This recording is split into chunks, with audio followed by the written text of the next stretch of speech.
Hello students, solve करेंगे exercise 9.2 का question number 6। A farmer was having a field in the form of a parallelogram PQRS।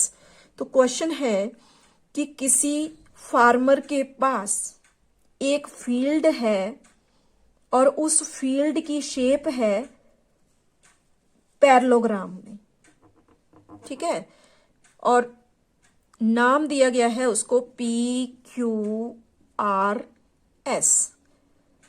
आगे बोला है she took any point A on RS, और वो farmer इस field की side RS पर कोई पॉइंट ए लेता है and joint it two points P and Q, और फिर इस पॉइंट को पॉइंट P और पॉइंट Q के साथ ज्वाइन कर देता है। अब आगे क्वेश्चन है कि in how many parts the field is divided. Field कितने पार्ट्स में डिवाइड हुआ?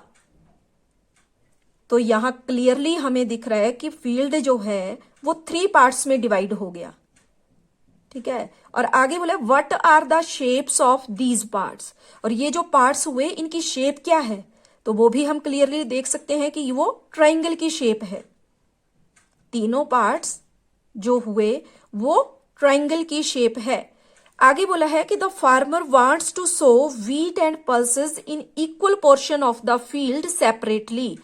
अब फार्मर इस फील्ड के बराबर बराबर पार्ट में व्हीट और पल्सेस उगाना चाहता है, यानी कि ये जो कंप्लीट PQRS फील्ड है इसके बराबर बराबर पार्ट में, बराबर बराबर पार्ट का मतलब है कि आधे खेत में व्हीट उगाना चाहता है और आधे खेत में दालें उगाना चाहता है।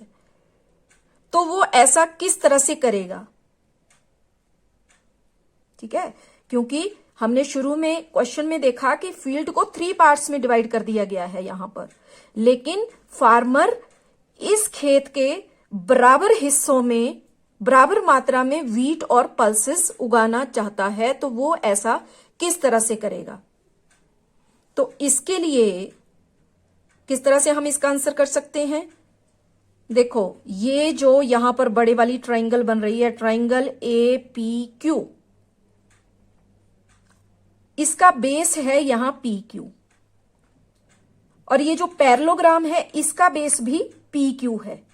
बोलने का मतलब ये है कि ये जो ट्राइंगल का बेस है और इस फील्ड का बेस है उनका सेम बेस है ये, और दोनों सेम पैरेलल लाइंस के बीच में लाई कर रहे हैं। दोनों कौन?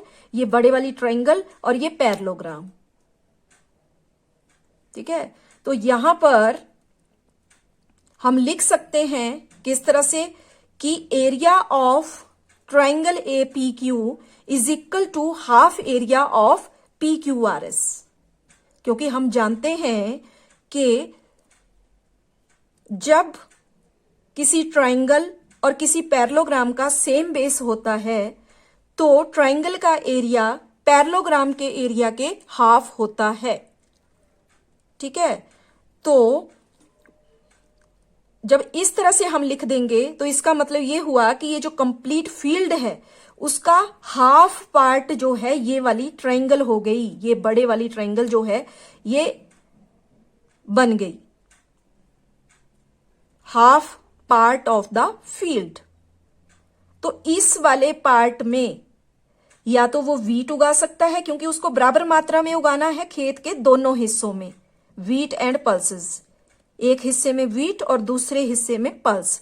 तो यहां पर उस फार्मर की अपनी चॉइस है कि यहां वो या तो व्हीट उगा सकता है या फिर पल्सेस उगा सकता है। अगर यहां वो व्हीट उगाता है तो बाकी के ये वाली ट्राइंगल प्लस ये वाली ट्राइंगल, इन दोनों ट्राइंगल में वो अगर यहां व्हीट उगाएगा तो इन दोनों पार्ट्स में वो पल्स उगा सकता है, क्योंकि इन दोनों ट्राइंगल का एरिया जब हम प्लस करेंगे तो वो भी इक्वल होगा हाफ एरिया ऑफ PQRS, क्योंकि हाफ एरिया ऑफ PQRS ये वाली दो ट्राइंगल का प्लस करके आ जाएगा, और हाफ एरिया ऑफ PQRS इस बड़े वाली ट्राइंगल का एरिया के इक्वल होगा।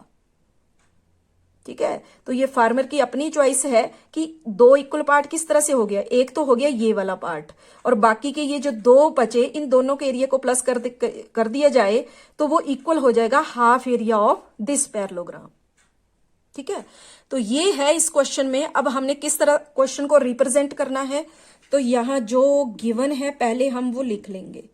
तो गिवन में है अ पैरेललोग्राम PQRS, ठीक है, and point A on side SR या RS join point A with P and Q। ठीक है, ये इतना हमें क्वेश्चन में दिया गया है। अब आगे जो उसने पूछा था कि how many parts the field is divided, तो इसके लिए यहां हम लिख सकते हैं कि thus the field is divided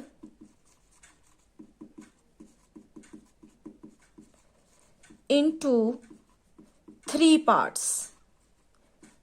तो जो क्वेश्चन में गिवन है जब हमने उस तरह से किया तो हम फिगर में देख रहे हैं कि फील्ड जो है वो 3 पार्ट्स में डिवाइड हो रहा है।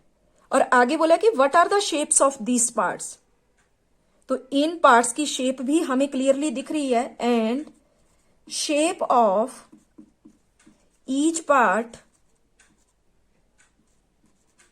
Is in triangle. Triangle shape में तीनों पार्ट्स की शेप है।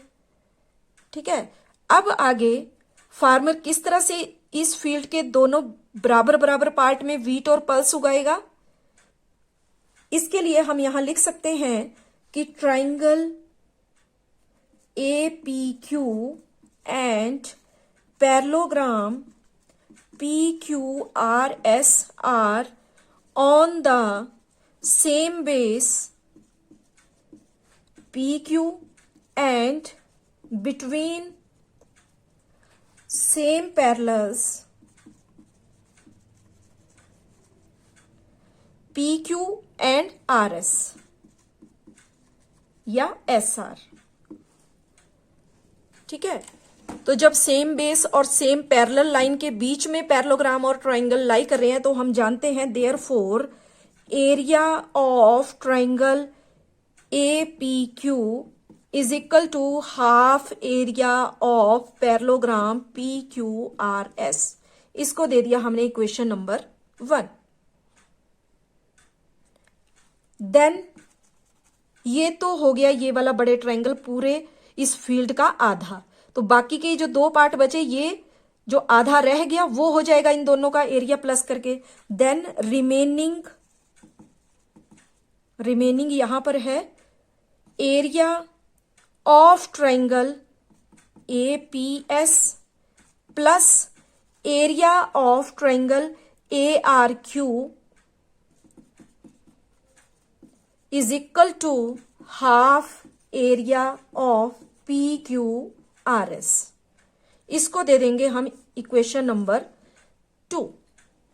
तो इन दोनों इक्वेशन से हमें क्या पता चल रहा है फ्रॉम इक्वेशन 1 एंड 2 कि ये जो APQ है ये भी इक्वल है हाफ एरिया ऑफ PQRS और इन दोनों के एरिया को प्लस करके जो बन रहा है वो भी इक्वल है हाफ एरिया ऑफ PQRS। तो इसका मतलब ये हुआ कि यहां पर ये जो triangle area of APQ is equal to इन दोनों के एरिया के प्लस, तो area of triangle APS plus area of triangle ARQ।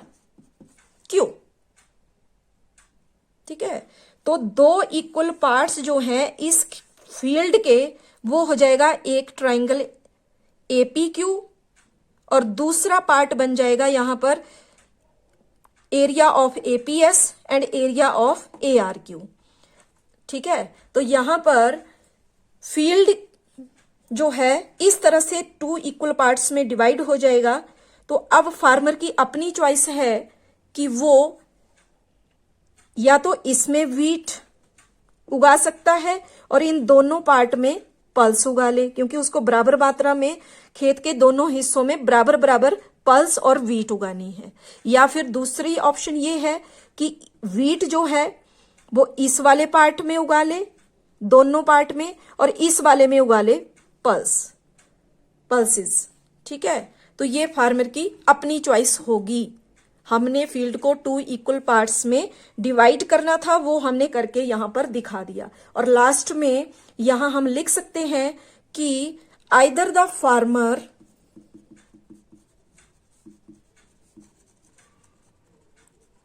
Should so, इस तरह से हम अपने क्वेश्चन को कंप्लीट कर सकते हैं। शुड सो, जैसा हमने यहां लास्ट लाइन यहां पर लिखी हुई है क्वेश्चन में, wheat and pulses in triangle APS and triangle AQR और in triangle APQ and triangle APS and triangle AQR separately। ठीक है, इस तरह से हम इसके लिए फिनिशिंग लाइन लिख सकते हैं। Thank you.